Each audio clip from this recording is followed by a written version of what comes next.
मोहन सिंह के संबंध में कई प्रकार की किंवदंतियाँ प्रचलित है। चीजम रिपोर्ट 1868 में उसे हैवंशियों की रायपुर शाखा का जन बताया गया है। कोई उसे रघुजी भोसला का दासी पुत्र कहते थे।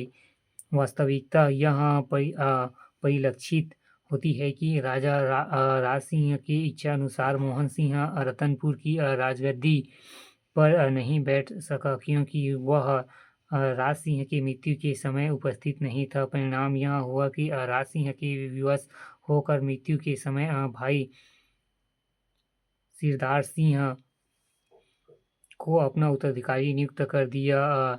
सिरदार सिंह के पश्चात उसके निसंतान होने के कारण भाई रघुनाथ सिंह को गद्दी मिली।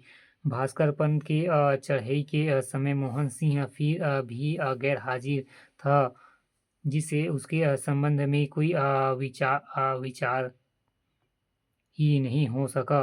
मोहन सिंह इन घटनाओं से बड़ा दुखी था। तब उसने प्रतिज्ञा की कि रतनपुर राज्य की गद्दी लेकर ही विराम लेगा। अपने लक्ष्य पर पहुंचने के लिए पहले तो उसने बलवा मचाने का प्रयत्न किया, लेकिन अब उसने इसमें सफलता नहीं मिली। तब नागपुर चला गया और वहाँ के राजा रघुजी प्रथम की सेवकाई ग्रहण कर ली। धीरे धीरे रघु जी उसे बहुत चाहने लगे और बंगाल की चढ़ाई में अपने साथ ले गए। सन 1745 ईस्वी में जब रघु जी बंगाल पर आक्रमण करने पुनः जाने लगे, तब उसने रीवा होकर रतनपुर पर पुनः चढ़ाई की और रघुजी सिंह के पछयुत पर मोहन सिंह का राज्य तिलक कर दिया गया। तब से 1758 ईस्वी तक मोहन सिंह शासन करता रहा। वह किसी हद तक राजा मात्र था। उसे भोसलों के संकेत अनुसार चलना पड़ता था। इसी वर्ष मोहन सिंह की मृत्यु के पश्चात भोसला शासक ने वहां पर अपनी प्रत्यक्ष शासन स्थापित किया, जिसके अनुसार रघुजी प्रथम का पुत्री बिम्बाजी भोसला वहां का प्रथम मराठा शासक हुआ। बिम्बाजी भोसले छत्तीसगढ़ में अपना प्रत्यक्ष शासन स्थापित करने के पश्चात भोसला राजा ने राजकुमार बिम्बाजी भोसले को यहाँ का शासक नियुक्त किया।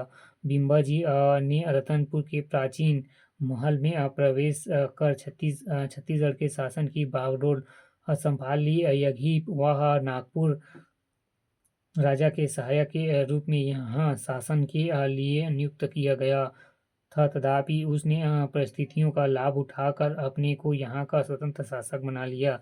रतनपुर ने उसका पृथक दरबार मंत्री तथा सेना थी। बिम्बाजी भोसले के छत्तीसगढ़ आगमन के साथ ही छत्तीसगढ़ के इतिहास में नए युग का सूत्रपात हुआ, क्योंकि इसके पूर्व छत्तीसगढ़ में लगभग 1200 वर्षों से चले आ रहे कलचुरी राजाओं की गौरवमयी शासन को समाप्त कर बिम्बाजी भोसले ने शासन सत्ता को प्रत्यक्ष रूप से अपने हाथ में ले लिया। छत्तीसगढ़ का शासक बनने के बाद बिम्बाजी ने रायपुर के कलचुरी शासक अमर सिंह को राजिम पाटन रायपुर के 3 परगने प्रदान किए। उसके एवज में 7,000 रुपये वार्षिक भेंट लेकर 1750 में शासन से अलग कर दिया। 1753 में अमर सिंह की मृत्यु हो गई व उसका पुत्र शिवराज सिंह राज्य का उत्तराधिकारी बना, लेकिन भोसलों ने उत्तराधिकार से प्राप्त उसकी जागीरें छीन ली। सन 1757 में कलचुरी शासनाधीन क्षेत्र पर भी भोसलों ने अपना प्रत्यक्ष शासन स्थापित कर लिया। शिवराज सिंह को पुनः परिवरिश हेतु कर मुक्त 5 गांव प्रदान कर दिए। बिम्बाजी का शासन 1758 ईस्वी से 1787 ईस्वी तक चला।